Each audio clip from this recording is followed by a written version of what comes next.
Romanos capítulo 11, versículo 25.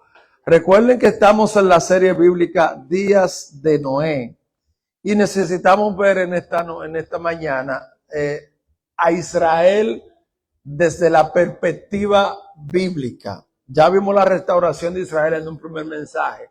Ahora vamos a ver la perspectiva bíblica. Leemos Romanos capítulo 11, versículo 25. Hoy predicaremos bajo el tema Israel, bajo la perspectiva bíblica.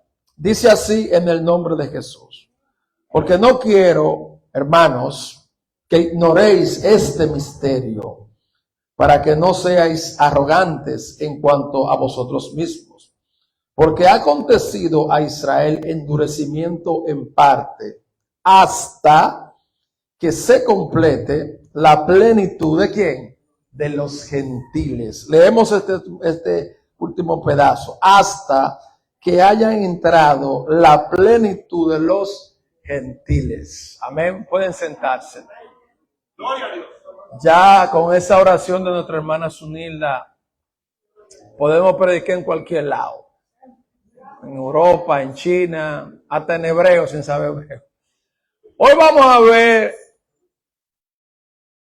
a Israel desde la perspectiva bíblica y vamos a ver tres aspectos importantes para que usted lo anote. Número uno, el misterio de Israel. Israel es un misterio, lo vamos a ver. Número dos, cuando Dios complete el proceso de los gentiles. Dios va a completar el proceso de los gentiles, va a completar la salvación. Y número tres, vamos a tocar el arrebatamiento de la iglesia. ¿Por qué es tan importante el arrebatamiento de la iglesia? Este proceso como tal. Yo voy a pedir, por favor, que todos los niños que se queden sentaditos ahí, tranquilitos, porque hoy no tenemos iglesia de niños por varias situaciones como tal. La gente que está caminando, por favor, siéntese, vamos a ver la palabra de Dios. Número uno, Israel dentro de la perspectiva bíblica. Israel, desde un plano bíblico, es considerado como el reloj profético de Dios. ¿Y por qué es considerado el reloj profético de Dios? Porque toda la historia bíblica del Antiguo Testamento, toda la historia bíblica del Nuevo Testamento se desarrolla en Israel, no en otro sitio. Es en Israel.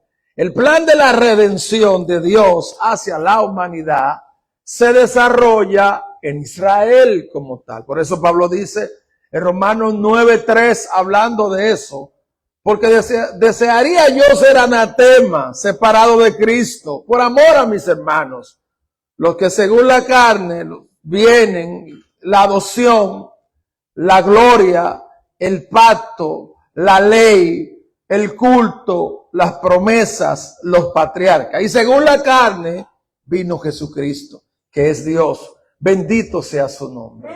Pablo está diciendo en Romanos 9, versículo 3, que en Israel se desarrolló todo este tipo de elementos. Los profetas, la ley, Moisés, los patriarcas, y de ahí viene Cristo. Entonces Pablo, en la elección divina, hablando de la nación de Israel, dice lo siguiente, Romanos capítulo 9, versículo 14 en adelante. ¿Qué pues diremos?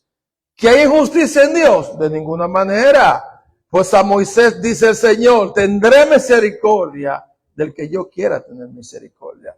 Me compadeceré del que yo quiera compadecerme. Porque esto no depende ni del que corre, ni del que quiere, sino del que Dios tiene misericordia.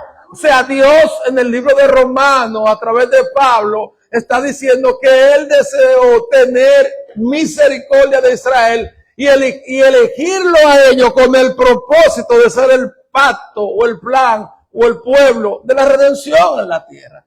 Dos, cito lo siguiente. Jeremías 3:31, versículo 3. El Señor ha manifestado, me ha dicho lo siguiente: con amor eterno te he amado.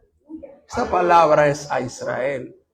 Génesis capítulo 17, versículo 4.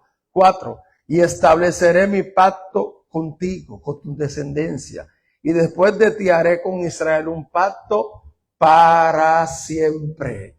O sea, el pacto con Israel no se ha debilitado. Dios sigue amando a esa nación. No podemos entonces ver a Israel desde la perspectiva de los noticieros. No podemos ver a Israel desde la perspectiva del hombre. Tenemos que ver a Israel desde la perspectiva de la palabra de Dios. Que ellos, aunque están de espalda, Dios sigue amando esa nación porque tiene plan con ese pueblo. Y hay algo que es muy interesante. El trasfondo de la iglesia es judío cristiano. Jesucristo no nació en Gaza. Jesucristo no nació en Siria. Jesucristo no nació en República Dominicana. Jesucristo y los 12 apóstoles nacieron en la nación de Israel. Por tanto, el fundador del cristianismo es judío y la iglesia desciende de un trasfondo judío como tal. La importancia de esto, hermanos, es aprender primero el Antiguo Testamento. ¿Por qué aprender el Antiguo Testamento? Porque desde Génesis hasta Apocalipsis señala a Cristo. Señala a Jesucristo. Cuando vemos el Antiguo Testamento, todas las profecías bíblicas, todo lo que dicen los salmos mesiánicos, todo lo que dicen los profetas mayores, todo lo que dicen los profetas menores, todo lo que dice Moisés en Deuteronomio, todo lo que dice Éxodo en el Cordero, allá señala a Jesucristo. Entonces, si no manejamos el Antiguo Testamento, no vamos a ver el cumplimiento de la palabra en Cristo. Por eso la iglesia no nace del judaísmo. La iglesia no nace de los fariseos. La iglesia no nace de los saduceos. La iglesia no nace de los escribas. La iglesia es comprada a precio de sangre por el Hijo de Dios en la cruz del Calvario. Por eso tú y yo somos redimidos por la sangre de Cristo. Gloria a Dios. Ahora bien, viendo en la perspectiva bíblica que Israel es el reloj profético de Dios, por todas las cosas que pasaron allá y siguen pasando todavía, Pablo en el libro de Romanos hace una exposición magistral de lo que es la iglesia y de lo que es Israel como tal. El libro de Romanos se puede considerar en el Nuevo Testamento como el libro bestseller de Pablo. O sea, Pablo plantea el pecado universal, Pablo plantea la justificación, Pablo plantea la predicación del evangelio, Pablo plantea que el gentil y el judío son uno en Jesucristo. Pablo plantea en el libro de Romanos desde el capítulo 1 hasta el capítulo 12 allá arriba, tema por tema, qué es la iglesia y qué es Israel. Todo cristiano debe de leer ese libro de Romanos, la justificación por fe, mas el justo vivirá por fe. Ahora bien, los tres capítulos, desde el capítulo 9, capítulo 10 y capítulo 11, señalan completamente una enseñanza y una separación de Israel y la iglesia. Cito lo siguiente.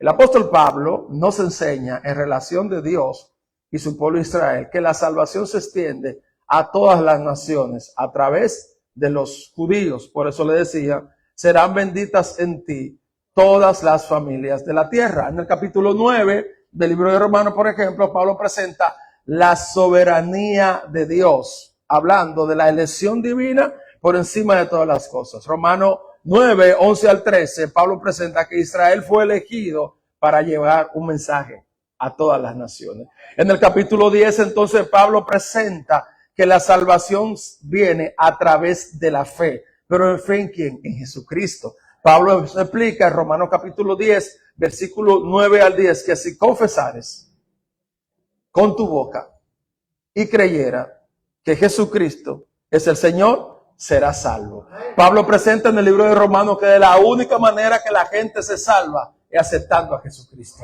Que Cristo es el camino, la verdad y la vida. Y que a través de Cristo es que tenemos salvación hacia la patria celestial. Por eso dice que la fe viene por el oír que la palabra de Dios. ¿Pero qué palabra? Cristo. Por eso el mensaje de la iglesia no es la ley. El mensaje de la iglesia no es la circuncisión. El mensaje de la iglesia no es la Torá. El mensaje de la iglesia no es el kipá ni el manto. El mensaje de la iglesia no es la culturización de Israel en una iglesia. que tú tienes que ser judío para entrar al cielo. No, no. El mensaje de la iglesia es: si alguno está en Cristo, nueva criatura es. Las cosas viejas pasaron, todas son hechas nuevas. El mensaje de la iglesia: tiene a Cristo, eres salvo. Tiene a Cristo, eres salvo. Tiene a Cristo, eres salvo. Ese es el mensaje de la iglesia.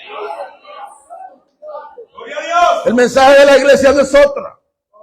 Ahora, dentro de la perspectiva bíblica, tenemos que ver eso como tal. Por eso nosotros no predicamos cultura hebrea. Nosotros no predicamos cultura griega. Nosotros no predicamos filosofía. Nosotros no predicamos humanismo. Nosotros no predicamos incluso concilio. Nosotros no predicamos que si tú vienes a la asamblea de Dios y no estás aquí, no te salva. No, no. Nosotros predicamos a Cristo y a este crucificado. Nosotros predicamos que si tú tienes fe en Cristo, te salva. Si tienes fe en Cristo, te salva. Si tienes fe en Cristo, te salva. ¡Aleluya! ¡Gloria a Dios! Fíjense algo. En Hechos, Pablo le dice al carcelero: cree en el Señor Jesucristo y serás salvo tú y tu casa. Pablo no le dice: si tú guardas los 10 mandamientos, serás salvo. Pablo no le dice: si tú tienes la ley, la Torá, serás salvo. Pablo no le dice: mira, si tú entiendes los códigos o los misterios, serás salvo. Pablo no plantea eso. Pablo plantea en Romanos capítulo 10 y en Efesios 2, 8, no es por obra, sino por gracia. No es por obra, sino por gracia. O sea, Pablo plantea que todo el concepto del Antiguo Testamento era sombra y se tenía que cumplir en el Hijo de Dios. Por eso a los suyos vino y los suyos no le recibieron. Ahora hay algo especial y poderoso. Los que no le recibieron rechazaron la salvación, y Cristo no se paró a decir: ¿de qué concilio tú eres para que tú me puedas recibir? ¿Tú tienes la cultura hebrea o eres griego? ¿O tú tienes el kipá para que tú me recibas? No, no, Cristo dijo: el que a mí viene, yo no lo echo fuera. El que a mí viene, yo no lo echo fuera. Y nos aceptó como somos. ¡Aleluya! ¡Gloria a Dios! Ahora bien, dentro de la perspectiva bíblica, Pablo, después de mostrar la elección de Israel en el capítulo 9, después en el capítulo 10, la salvación en Cristo, Pablo viene a trabajar con la iglesia la restauración de la nación de Israel como tal. Y Pablo, tremendo, yo tengo que dar un abrazo a Pablo cuando llegue allá, después de Cristo, claro está. Primero que yo voy a abrazar y a besar y adorar al Señor, y después decir: Pablo, ¿dónde está? Quiero hablar algo con él que no entendí. Pablo presenta en Romanos capítulo 11 que Israel no ha sido rechazado por Dios. Y presenta los argumentos de la siguiente manera. Hace una pregunta en el capítulo 11, versículo 1, dice: digo pues, ¿ha desechado Dios a su pueblo? Dice Pablo: de ninguna manera, porque también yo soy israelita, de la descendencia de Abraham, de la tribu de Benjamín, y no ha desechado Dios a su pueblo, el cual desde antes conoció. Pablo entonces empieza de una manera magistral en el capítulo 11, para no descontextualizar el asunto, hablar de un remanente en la nación de Israel que va a ser salvo, como decía el hermano más adelante, pero presenta de que ellos, hay un plan para ellos de redención. Y aquí Pablo en el capítulo 11, versículo 16 y 17, presenta lo que en la hermenéutica bíblica nosotros decimos una metáfora. En este pasaje de la metáfora, Pablo presenta a Israel como el olivo y a los gentiles como la rama integrada, lo que hablaba con Araceli ahorita. O sea, Pablo dice que Israel es el olivo y nosotros somos la rama como tal. Ahora bien, hay algo bien poderoso en esto. Nosotros tenemos que ver a Israel desde la luz de la palabra de Dios para poder entender que a veces hay muchas ramas que quieren sacar al olivo del propósito de Dios. Y por eso tú ves cristianos que, como no manejan Romanos capítulo 11, no manejan que Israel es el olivo y nosotros somos las ramas injertadas. Entonces tú ves la rama injertada queriendo sacar al olivo, y de momento tú no sabes si son el cristiano o iraquí.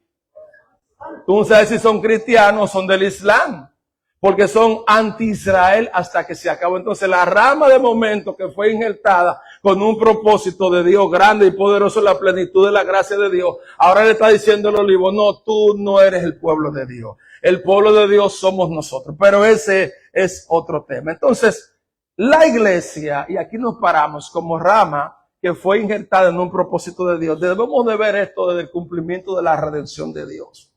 ¿Por qué? Porque Dios decide lo siguiente. Dios decide mover el pacto de Abraham, mover el pacto de Noé, mover el pacto davídico, mover todos los pactos y llamar a un pueblo que no era pueblo, su pueblo. Oh, gloria a su nombre. Pero ¿cómo él lo hizo? Hechos 20:28 dice, por tanto, mirad vosotros todo el rebaño del Espíritu Santo que ha puesto en sus manos y apacentad la grey del Señor, porque ha sido comprada a precio de sangre. Hechos 20:28. Primera de Corintios 6:20, porque habéis sido comprados a precio de sangre. Primera de Pedro 1:20, sabiendo que fuiste comprado a precio de sangre de Cristo. ¿Qué hace Dios? Dios hace un paréntesis en la historia bíblica del Antiguo Testamento. ¿Qué hace Dios? Dios se para y dice, oye, voy a mandar a mi hijo a morir por la humanidad completa. Y voy a comprar personas a precio de sangre, sí, porque para pagarle a Dios no había la justicia suficiente ni de cordero, ni de animal. Entonces Dios dice, yo voy a pagar esa justificación por los gentiles para que tú empieces a llamar gente de toda nación, de todo pueblo, de todo lugar. Y de momento el Hijo de Dios muere en la cruz del Calvario, profesor. Y hay un paréntesis donde Dios dice, acérquese todo el mundo, porque es tiempo de salvación. Me olvido de la ley, me olvido de Moisés, me olvido de los profetas, y ahora voy a llamar a gente que aunque no me ama, lo voy a amar a ellos, lo voy a salvar a ellos, lo voy a redimir a ellos. ¡Aleluya! ¡Oh, gloria a Dios! Entonces, la perspectiva bíblica, tú eres iglesia. ¿Qué tú eres la perspectiva bíblica? Iglesia, ¿qué tú eres? Iglesia, ¿comprada qué? A precio de sangre. A precio de sangre. Esos clavos fueron por ti.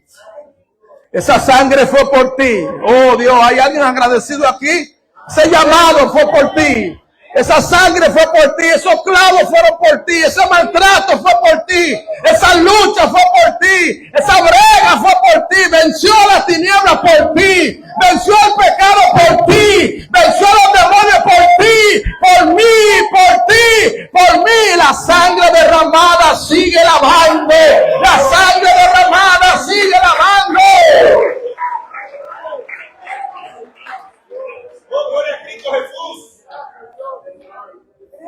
Él hizo un alto en la perspectiva bíblica de su plan profético, de su misterio. Dijo, me paro.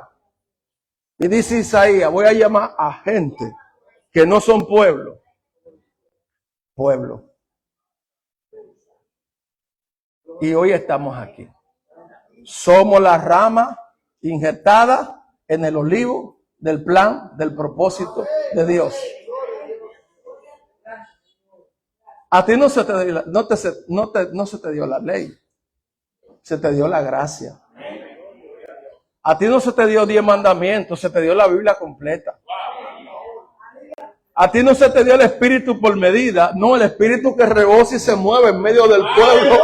No fue por medida, el Espíritu no va a venir solo sobre una persona, no. El Espíritu va a venir sobre la iglesia, va a convencer a la iglesia, va a trabajar a la iglesia. Por eso te dice, oye, muévete porque viene el Hijo de Dios por ti. Oye, muévete porque viene el arrebatamiento, tienes que moverte. Efesios 4:30 dice, no contristéis el Espíritu Santo de Dios, con el cual fuiste sellado para el día de la redención. Entonces ese día de la redención no es la cruz 2 veces, es que Él vuelve por su iglesia, es que Él vuelve por su iglesia.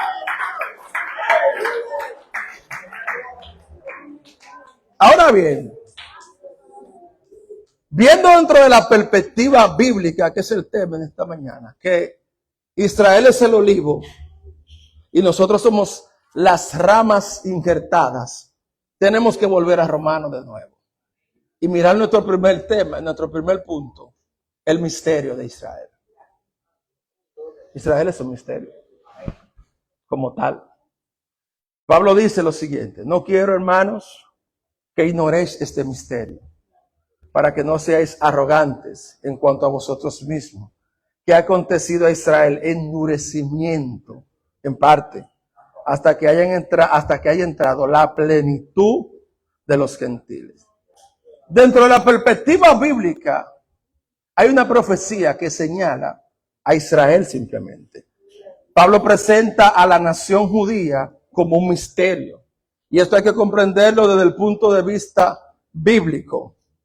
Esto hay que comprenderlo desde el punto de vista bíblico, a la luz de las Escrituras, para no tergiversar los roles. ¿Por qué para no tergiversar los roles? Porque una cosa, lo he dicho, lo voy a repetir, no me cansaré de decírselo como dice Pablo, una cosa es Israel y otra cosa es la iglesia. En el misterio Israel se le dio la ley, los profetas, el mandato.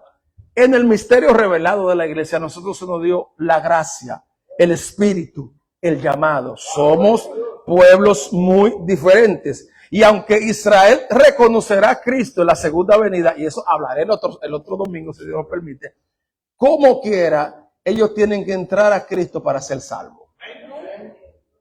Y ellos lo van a hacer. Ahora, ¿qué es el misterio? ¿Por qué Pablo presenta la palabra misterio? Y quiero pararme aquí un poquito. La palabra misterio se refiere a una verdad no revelada. Cada vez que la Biblia habla de misterio en el Nuevo Testamento o en el Antiguo Testamento, el griego para esa idea es verdades que no han sido reveladas. Eso es como el libro de Apocalipsis, que tú lo lees y digas, cuando Apocalipsis es la revelación, es cuando se quita el velo. Entonces, si nos vamos a la Biblia, un misterio es, hermano, la Trinidad. El Padre, el Hijo y el Espíritu Santo es un misterio. Otro misterio es la encarnación de Cristo. O sea, Dios encarnarse en un cuerpo y venir a esta tierra. Eso es un misterio también. Y otro misterio es la salvación. O sea, la salvación es por gracia, ¿verdad? Que si cada uno es salvo, pero es un misterio porque Dios te quiso salvar. ¿Por qué? Porque sí. ¿Por qué Dios quiso salvarte a ti? Porque sí. Por amor. Dios te amó primero y te salvó. Entonces la salvación es un misterio. ¿Y por qué es un misterio? 1, no se compra. 2, no se vende. 3, no hay asesión de personas. 4, todo el que lo acepte es salvo. O sea, Dios no tiene un pueblo elegido de que estos se salvan y el otro se pierde. No, de tal manera amó Dios al mundo que ha entregado a su Hijo para que todo aquel que cree no se pierda, sino tenga vida eterna. El que tiene al Hijo tiene la vida eterna. Entonces la salvación es un misterio. Ahora hay algo poderoso. Tú debes cuidar tu salvación. Hay posturas calvinistas y reformadas que ellos dicen que la salvación no se pierde. Y viven la vida como que no son cristianos. Hebreos capítulo 2 dice, con temor y temblor. Cuando un cristiano se pierde oyendo la palabra, tiene más condenación que aquel que no la conoce. Por eso debe cuidar tu salvación. Otro misterio que Pablo presenta es la iglesia. La iglesia no fue revelada en el Antiguo Testamento. La iglesia fue revelada en el Nuevo Testamento. Por eso Pablo dice, a mí se me reveló el misterio de la iglesia. Entonces este misterio de la iglesia tiene 3 facetas muy importantes. Número 1, salvación y redención. Número 2, resurrección en Cristo. Y número 3, arrebatamiento. Tienen que cumplirse estos 3 postulados como iglesia. Ahora bien, hay algo importante y lo señalamos. El misterio de Israel. Pablo le da un consejito a la gente y le dice lo siguiente. Hermano, no ignoren este misterio para que no sean arrogantes vosotros mismos y no le acontezca lo que le pasó a Israel. ¿Qué le pasó a Israel?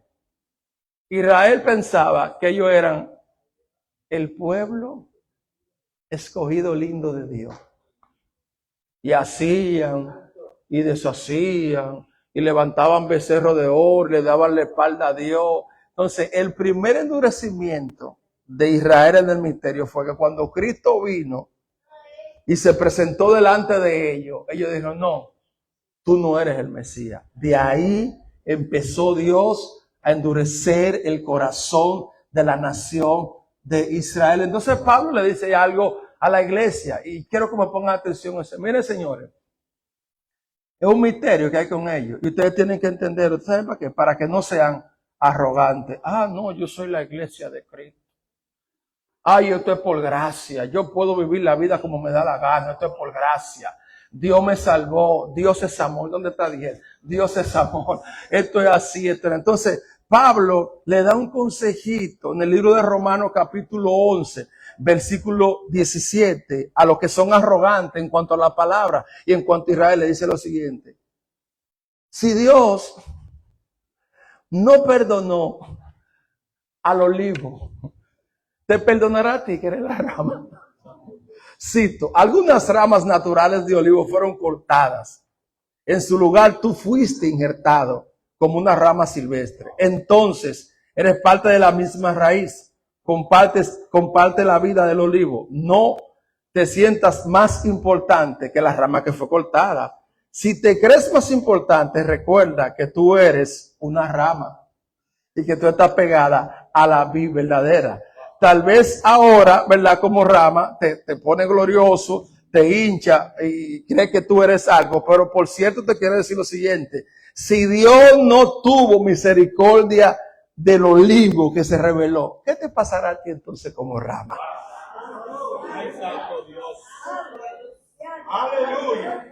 Dios está hablando aquí en un plano de justicia. Dios está diciendo, mira, si Israel no guardó mi fe y me dejó a mí, yo lo deseché.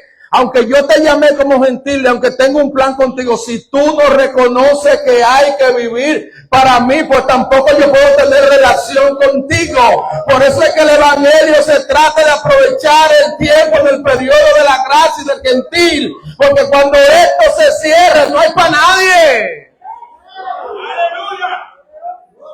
¡Gloria a Dios! El misterio revelado de Israel nos dice lo siguiente. ¿Cuál es el misterio revelado, pastor? Que Dios endureció el corazón de esa nación. Y la palabra endurecer en el griego es callo. ¿Saben lo que es un callo? ¿Alguien ha tenido un callo alguna vez en su vida? Molesta un callo, ¿verdad que sí? Ah, tú tienes. Entonces, el misterio que Pablo revela, para que no nos vanagloriemos, es que Dios endureció. Y el término endurecer en el griego del Nuevo Testamento es callo. O sea, ahora mismo Israel espiritualmente está endurecido porque Dios dentro de su plan y su propósito decidió que ellos estuvieran así en su soberanía eterna.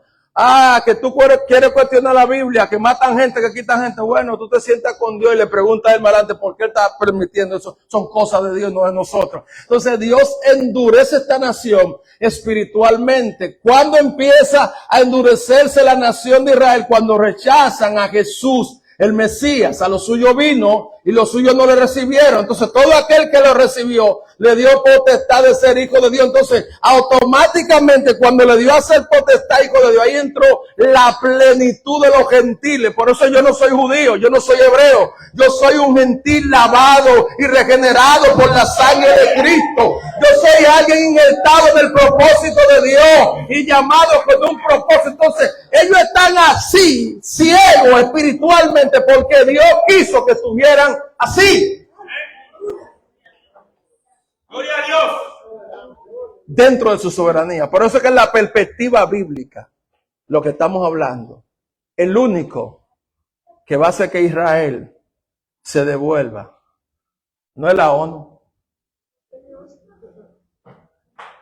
no son las naciones, ¿verdad? Las Naciones Unidas. No es el presidente Donald J. Trump de Estados Unidos firmando el tratado de paz. Que mucha gente dice que su yerno es el anticristo y que se cumplió el pacto. No sé, estoy esperando que el gobierno mundial no aparezca por ningún sitio. Estoy esperando que es verdad. No es nada de eso. Por Dios. Eso se va a filmar en la gran tribulación, lo vamos a ver más adelante, el domingo que viene, no se quede. No es Donald Trump que va a devolver a Israel, no es las Naciones Unidas. No son todas las marchas ridículas y estúpidas que hacen en la calle, de que pro Palestina, pro esto. No es nada de eso. Lo que va a hacer volver a Israel es cuando el Salvador se aparezca en el monte Zacarías. Y ellos se voltean y dicen, mira a Jesús el Mesías. Te desechamos hace 2000 años, pero hoy creemos y entendemos cuando Jesús ponga el pie en el monte, dice el libro de Zacarías, se partirá en dos y ellos clamarán al Mesías y el Mesías lo va a reconocer como nación y la nación va a aceptar a Cristo, pero eso no es ahora, iglesia. Gloria a Dios. Entonces, cuando tú ves las noticias, tú dices, ¿por qué Israel, siendo el pueblo del pacto, el pueblo de Moisés, el pueblo de la ley, por qué está así espiritualmente? Porque Dios quiere que esté así para Él completar lo segundo, la plenitud de los gentiles. Ese es nuestro segundo punto. En la perspectiva bíblica de la profecía, tiene que completarse la plenitud de los gentiles. ¿Y cuándo se completa? Solo Dios sabe cuándo se completa. Porque Dios todos los días salva personas. Cito lo siguiente. Para completar la plenitud de los gentiles. ¿Qué son los gentiles? Somos todos aquellos que hemos nacido fuera del pacto de Dios con la nación de Israel. Esos somos nosotros. Entonces Pablo dice algo bien interesante. Que él era apóstol a los gentiles. O sea, Pablo andaba predicando el evangelio de la salvación. Porque a la iglesia se le entregó el evangelio. Por eso no debemos callarnos. No debemos callarnos.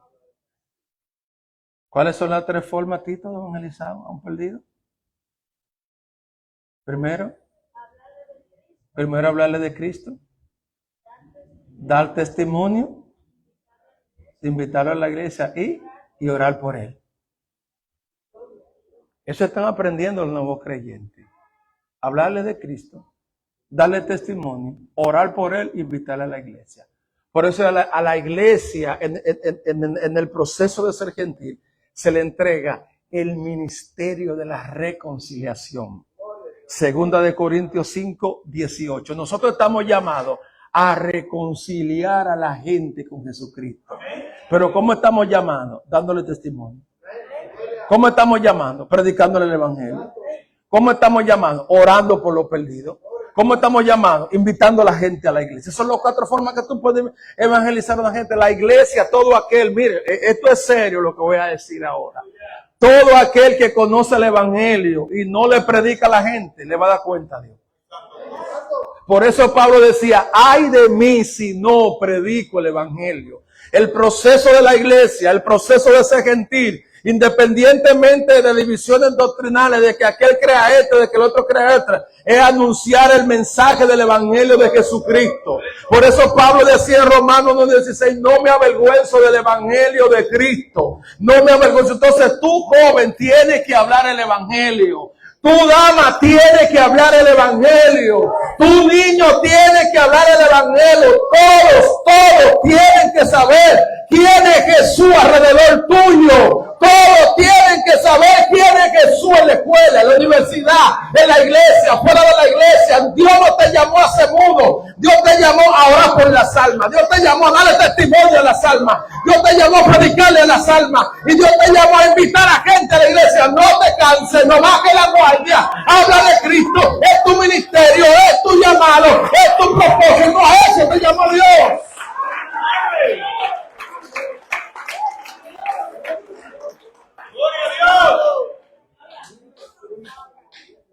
Porque Dios va a completar el proceso de los gentiles. No sabemos cuándo, pero hay que hablarle a la gente. Hay que hablar.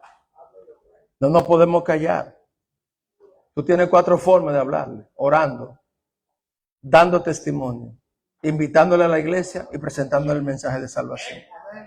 Modélale a Cristo a la gente. No le modele una religión. Modélale a Cristo. Cristo en la mañana, Cristo en la tarde, Cristo en la noche. Que la gente vea a Cristo en ti. Cuando la iglesia se salió a predicar, decían la gente, cuando llegaban los discípulos y la gente que predicaba, por aquí han llegado los trastornadores. La gente que predica a Cristo. Oh Dios, por aquí ha llegado esto. Los metemos presos, predican a Cristo. Y le dice un gobernador romano al emperador, yo no sé qué es lo que tienen esa gente. Esa gente cantan en la mañana, cantan en la noche, cantan en la tarde, no se callan. Entonces viven cantando en la mañana, en la tarde y en la noche de un tal Cristo que yo no sé quién es, pero me tienen alto porque los meto preso y hablan de Cristo. Los mato y más se convierte. Cantan a Cristo en todos los sitios. Entonces es el postulado de la iglesia. El postulado de la iglesia no es universidad, no es que te cases, no es que tengas casa, eso es añadidura. El postulado de Cristo es presentar el evangelio donde quiera que estemos. Por razón.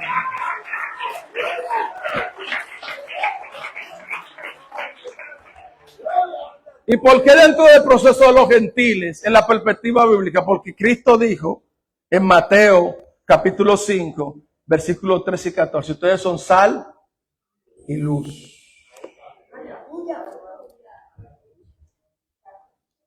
Tu luz tiene que alumbrar en aquellos que no son cristianos. El mal testimonio no es de Dios.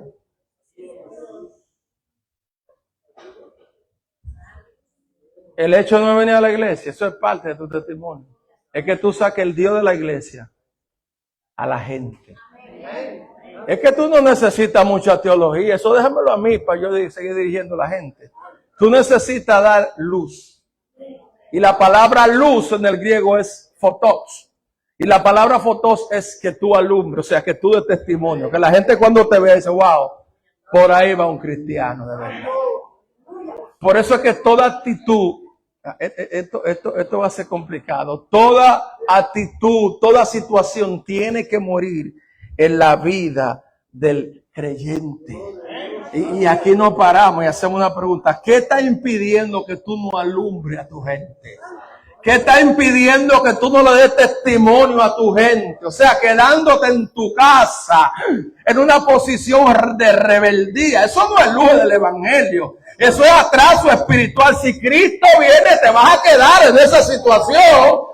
Entonces Dios te está diciendo, oye, deja la bobada, deja de ser niño y crece espiritualmente y empieza a hablarle a la gente de mi palabra. Ay, Señor, pero que a mí me hicieron, amigos, le hicieron más que a ti. Ay, Señor, pero que a mí, a los profetas lo mataron. Ay, Señor, pero que a Pablo lo apedrearon y cada uno de ellos cumplió su asignación, porque quizás tú piensas que te has convertido a mí como pastor. Si te convertiste a mí como pastor, tú estás fallando encima de la tierra. Yo soy un pecador con defecto igual que tú. Conviértete a Cristo y háblale a la gente que hay salvación.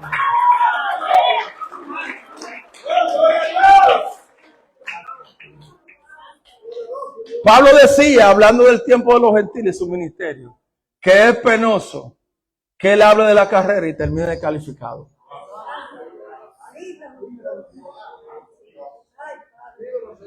Por eso es que en el proceso de los gentiles tenemos que aprovechar todo lo que el Espíritu nos da.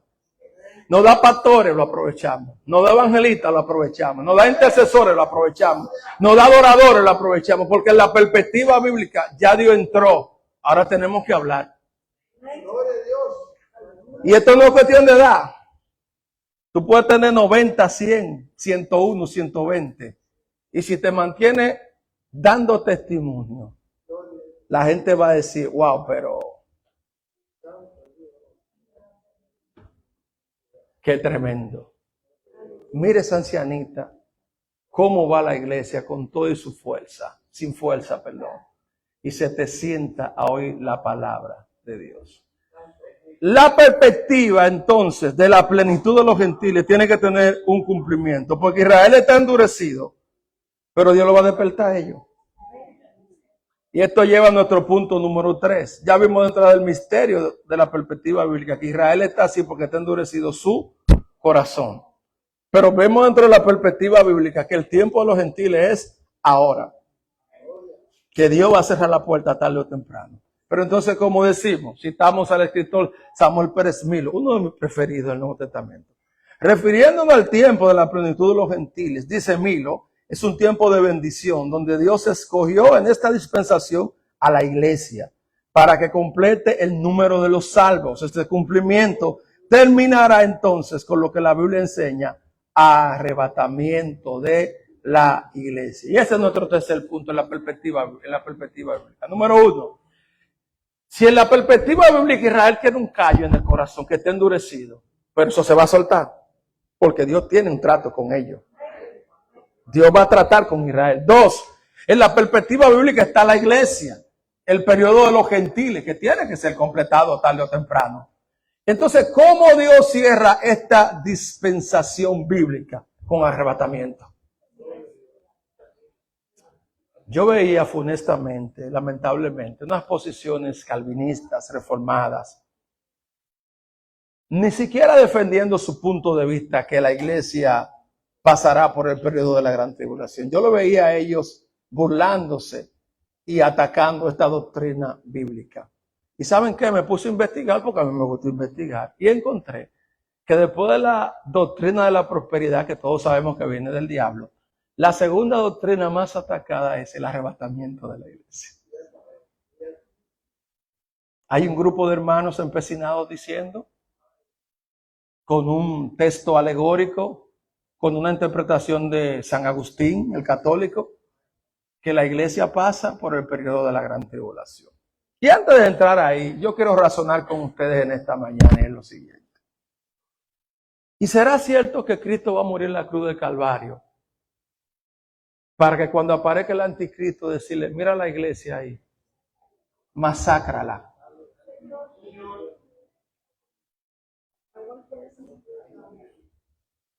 ¿Verdad? Que está como medio complicado eso. ¿Y será verdad que Cristo va a morir en la cruz del Calvario para después decirle al diablo y al anticristo, en un gobierno de 3 años y medio, mata a la iglesia, masácrala, que yo me lo llevaré a ellos y los salvaré?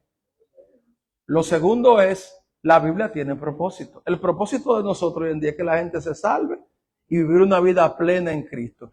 ¿Cuál será el propósito de nosotros en la gran tribulación, profesor?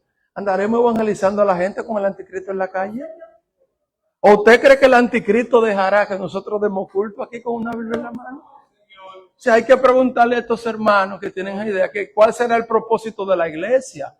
No, el propósito de la iglesia es en la elección soberana, que la iglesia sufra como Cristo sufrió. Mentira del diablo. No. No hay propósito en la gran tribulación. La dispensación de la iglesia termina con el arrebatamiento de la iglesia. Ahí es que terminamos nosotros. Que Dios salve gente en la gran tribulación. Bueno, eso le toca a Dios, al Espíritu y a la palabra. Pero no hay, en la gran tribulación no hay un solo texto que diga, miren, salgan a evangelizar a la calle para que la gente se salve. No. Déjenle eso a los 144,000 sellados. A los 2 testigos y a los 3 evangelios con el evangelio eterno. Ese es el propósito de ellos. O sea, para que usted entienda, en la gran tribulación no hay propósito de iglesia. No aparece iglesia en la gran tribulación. Si el propósito es que la iglesia sufra, no hay problema, lo aceptamos, pero Dios no deja por ningún lado en estos 66 libros propósito en la gran tribulación. El único propósito que deje con voz de mando, con trompeta de Dios. Los muertos resucitarán primero y luego nosotros seremos arrebatados.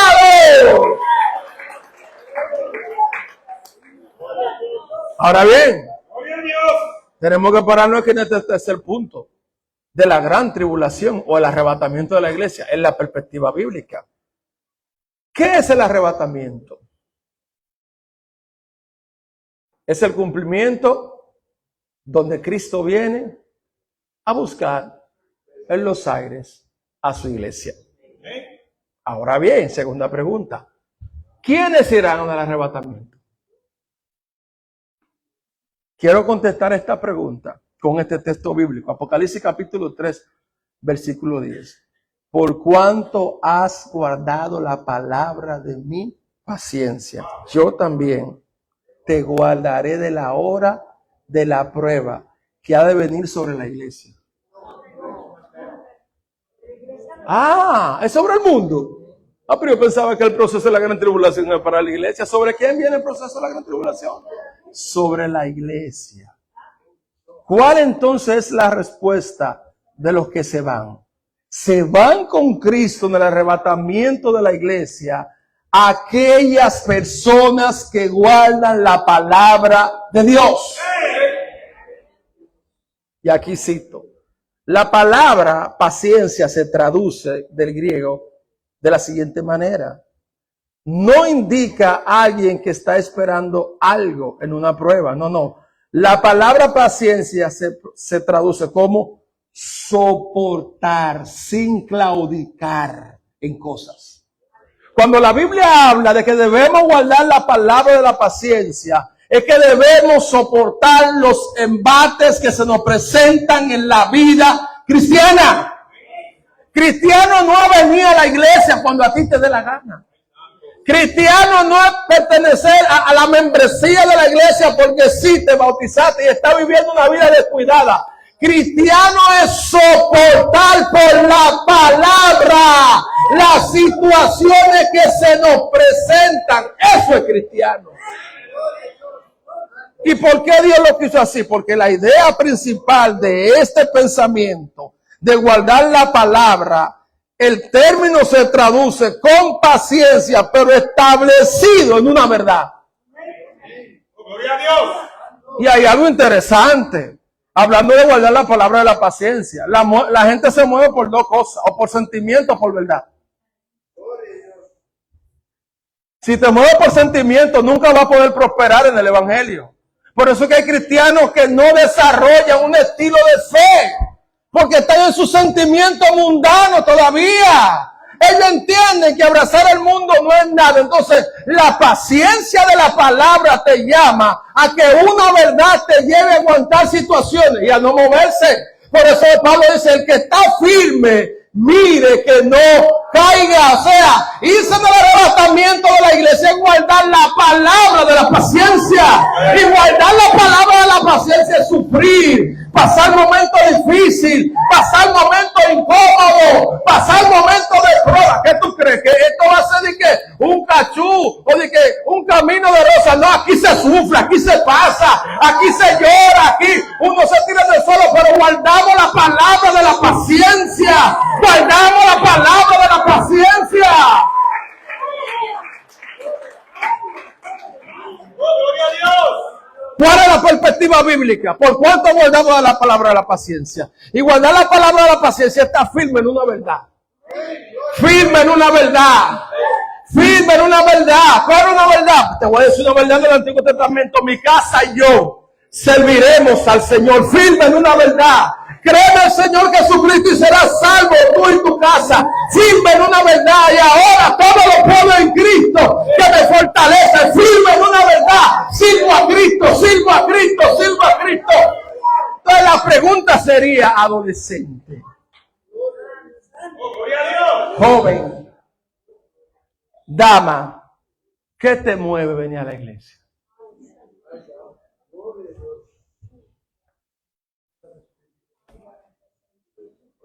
¿Tienes compromiso tú con la cruz en realidad?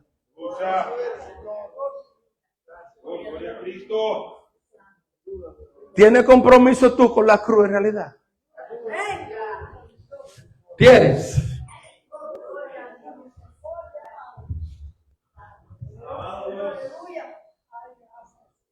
¿Tienes compromiso con la cruz?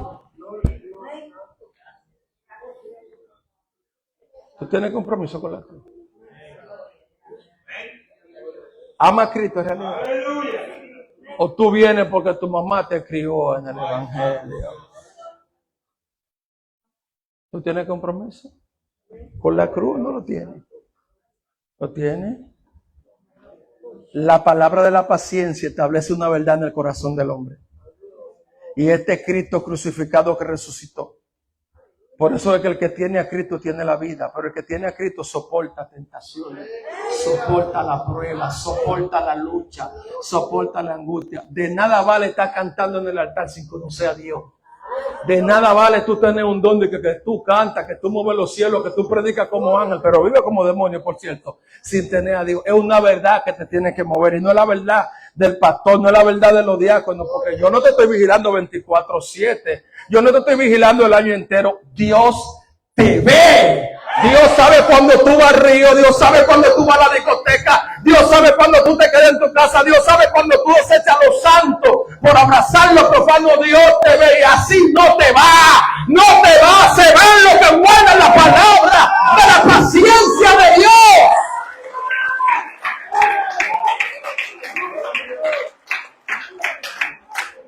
Por eso la palabra de la paciencia nos dice lo siguiente. Santiago 1:12, bienaventurado el varón que soporta la tentación, porque cuando haya acabado y resistido la prueba, recibirá la corona de vida que Dios prometió a los que le aman. Romanos 12:12, sufrido en la tribulación. Mateo 24:13, dijo nuestro Señor, el que persevere hasta el fin será salvo. Salvo, pero en la palabra de la paciencia, en la palabra de la paciencia. ¡Gloria a Dios!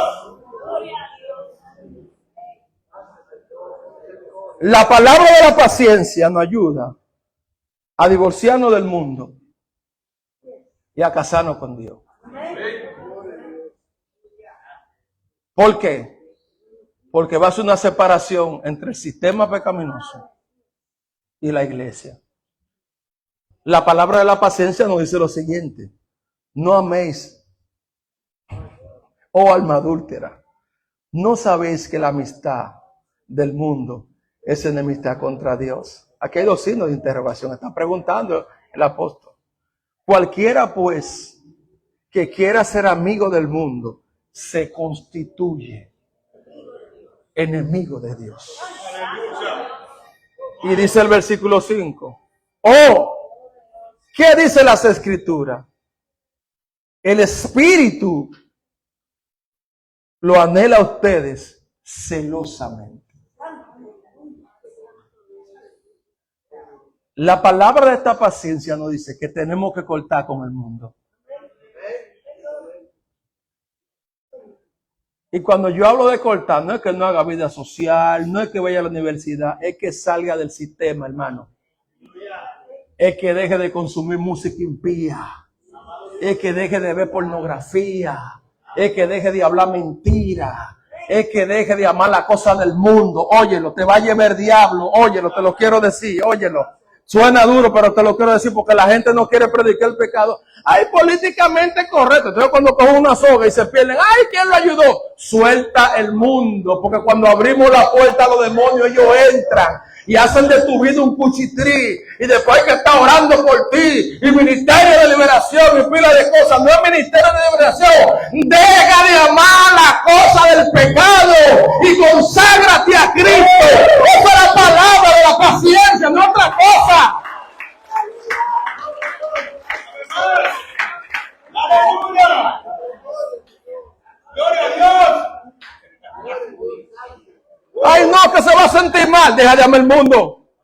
Ay, no, que no sabemos por qué que los demonios lo atacan tanto. Deja de ver novelas. Ay, que no sabemos por qué está pasando esto. Suelta a los amigos de allá afuera. Suelta a la gente mundana. Búscalo para evangelizarlo. Dios dice en Jeremías que ellos se conviertan a ti. No tú te conviertas a ellos. Hay un padre cristiano. Ahí estoy yo. Hay un cumpleaños en el río. Ahí estoy yo. Y después viene, ¿y por qué yo no siento el Espíritu? Porque lo estás contristando, viviendo la vida que estás viviendo.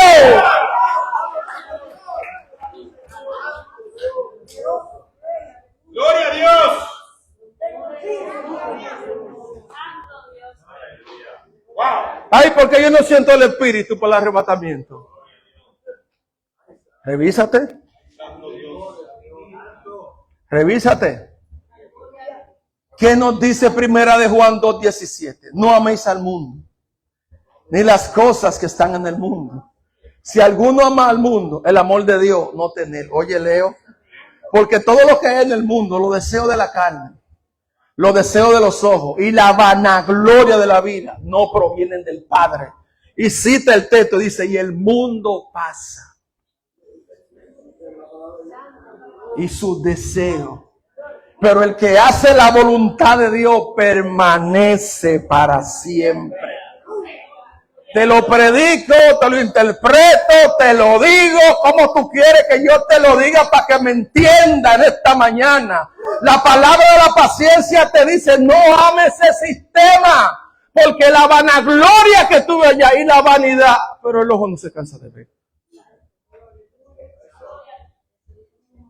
Oh my God, tú sabes los cristianos vanidosos que tenemos en el pueblo.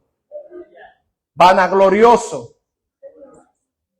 Y hay algo fuerte. El apóstol baja más fuerte que el pastor. Dice los deseos de la carne. Ay, que esta carne lo quiere todo. Ustedes no ven que en el mundo los matrimonios no duran. Porque sueltan un hombre y agarran otro. Sueltan un hombre y agarran otro. Entonces, esos son los modelos que nosotros queremos con la gente de adentro. No, hermano. El Espíritu de Dios y su palabra que tiene que estar reinando en la palabra de la paciencia para ser arrebatado. Dios no va a arrebatar ningún carnal. El Señor no se va a llevar a gente en rebeldía. Dios no se va a llevar a gente que esté amando más el sistema que a Él. No, no, no. Dice, toma tu cruz y sígueme. Y tomar la cruz es renunciar al mundo. Y renunciar al mundo está parado en la palabra. Y está parado en la palabra, esperar el arrebatamiento de la iglesia. Y esperar el arrebatamiento de la iglesia es guardarse para Dios. Un cristiano se guarda para Dios. Un cristiano se guarda para Dios. Una cristiana se guarda para Dios. Ay, pastor, que el cumpleaños 900 de mi tía. Allá está ella. Allá está él tirándose fotos. Y coge para la fiesta patronal. ¿Y qué entonces aquí? No evangelizando a los perdidos. Oh, tú eres el Espíritu de Dios. Suelta la carga. Suelta la carga que el arrebatamiento viene. Suelta el asunto, suelta el asunto. Gloria a Cristo. Dos, el arrebatamiento entonces hace una segunda pregunta. ¿Qué promete Dios a aquellas personas? Yo también te guardaré de la hora de la prueba. Jesús promete, en la perspectiva bíblica y escatológica, que los que guardamos la palabra, Él nos guardará de la hora de la prueba. Y aquí cito lo siguiente.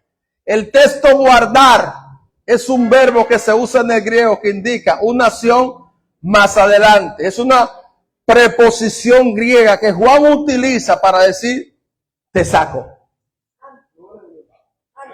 Cuando Juan habla de guardar de la hora de la prueba, el griego usa en el Nuevo Testamento es te saco. Y entonces, ¿cómo Dios te va a sacar? Porque el Señor mismo, con voz de mando, con voz de arcángel, con trompeta de Dios descenderá del cielo y los muertos en Cristo resucitarán primero. Luego nosotros te saco, harpazo, te saco para recibir ¿a dónde? Al Señor ¿a dónde? En las nubes. Entonces, ¿cómo Dios saca a la iglesia de la hora de la prueba? Con un arrebatamiento. O sea, no te puedes guardar en el mundo porque ahí va a estar el anticristo. No te va a guardar bajo de la tierra porque en todos los sitios hay problemas. ¿Qué va a hacer? Te saco. Por eso Pablo usa en el griego de Tesalonicenses capítulo 4, 13 al 17, harpazo. ¿Y qué es harpazo? Arrebatamiento. ¿Pero arrebatamiento de qué? De la hora de la prueba. ¿Y cuál es la hora de la prueba? La gran tribulación. Y aquí entonces dramatizamos lo siguiente, lo cristalizamos haciendo esta dramatización. Imagínate que se fue a la iglesia. Llegaste el domingo a las 9 de la mañana. Llegan 2 o 3 hermanitos. Porque ellos vieron que a las 10 algo sonó. Y todo el mundo desapareció. Llama al pastor, no te coge el teléfono. Llama al diácono, no te coge el teléfono. Pero de momento tú prendes tu WhatsApp, tu teléfono, ¿verdad? Y tú ves que en la red aparece un tipo de Europa, alto, con los ojos verdes o hermosos, diciendo, he traído la paz mundial. Te tiemblan las rodillas diciendo, eso es mentira, tú lo apagas. Llama a la profecía, corre para la profecía, está cerrado. Va a la iglesia de Dios, no, tienen culto a las 6, está cerrado. Te mueve para acá, está cerrado. Tú ves que de momento entonces los cristianos que se quedaron empiezan a llamarse por WhatsApp. Mira, pasó algo en la iglesia Jerusalén primera, en casa de restauración, en la segunda. Nada más quedaron un grupito de 20 personas, después todos desaparecieron. Entonces tú que sabes la iglesia, pero eso es el arrebatamiento de la iglesia, me lo están diciendo. Me lo están diciendo y de momento tú dices, no, pero mami está en la capital, déjame llamarla. Mami es muy firme y va ahora por mí. Llama a mami y te das cuenta que el tío coge el teléfono gritando y dice, no sé, yo encontré la ropa en el cuarto, estamos buscando por media capital y no aparece. Te empiezan a temblar las rodillas y dicen, no, yo voy a llamar a la pastora Susan, que tiene que estar, llama a Susan. No, pero Susan no está tampoco. ¿Qué hago ahora? ¿Tú sabes qué va a hacer? Arrebatamiento de la iglesia. Arrebatado. Este es el momento de estar preparado, porque esto puede pasar en cualquier momento de la historia cristiana, de Él venir por nosotros.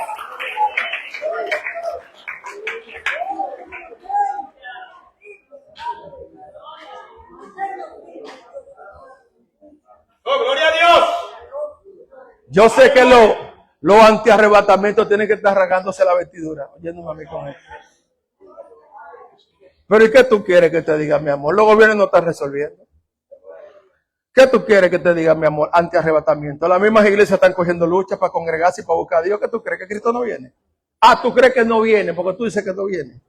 Es increíble que el que salvó la obra y estableció la obra, ahora no quiere que vuelvan por la obra. ¿Qué cosa esta, profesor? Mira, aunque tú no quieras, que tú te pienses dueño de la obra, Él viene porque viene. Y los muertos en Cristo, Randy, resucitarán primero.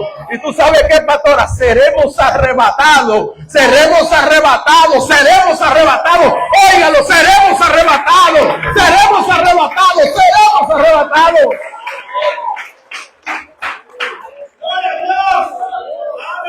Entonces, dentro de nuestra perspectiva bíblica, esto lleva una tercera pregunta. Si serán arrebatados los que guardan la palabra.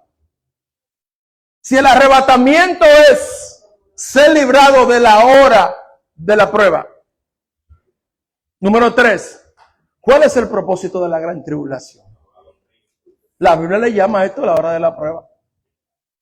Y la hora de la prueba fue lo que profetizó Sofonías.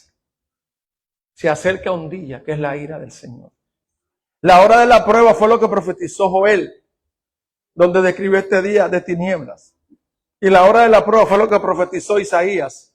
Dijo que el Señor vendrá con sus ejércitos y todo altivo y soberbio se va. ¿Qué es la hora de la prueba que Dios libra? Bueno, es donde Dios va a probar a los que están en el mundo.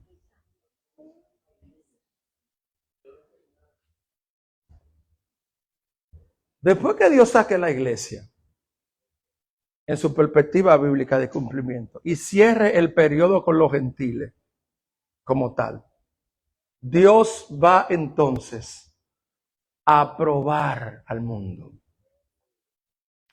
¿Y cómo va a probar el mundo Dios? Lo va a procesar con un gobierno, con un tipo que la Biblia lo llama anticristo. Veo a gente comiéndose las uñas, tranquilo, estamos aquí todavía. Esta partecita la gente no quiere oírla, pero hay que decírsela.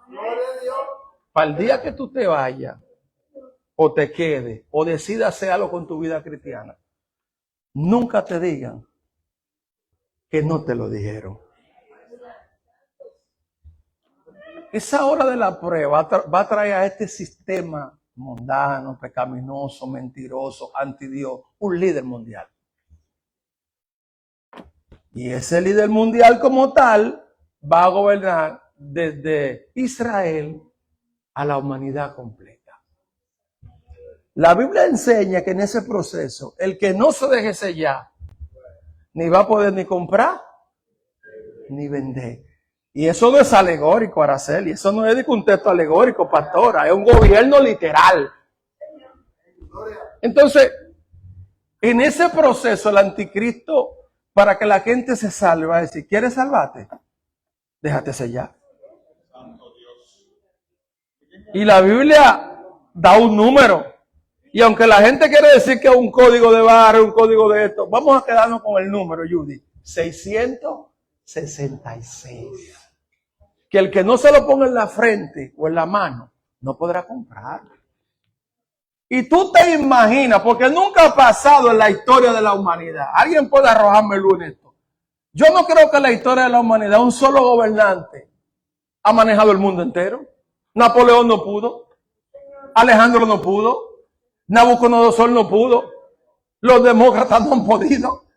No han podido. Ahora, este hombre Dios le dará poder mundial para gobernar tres ejes principales.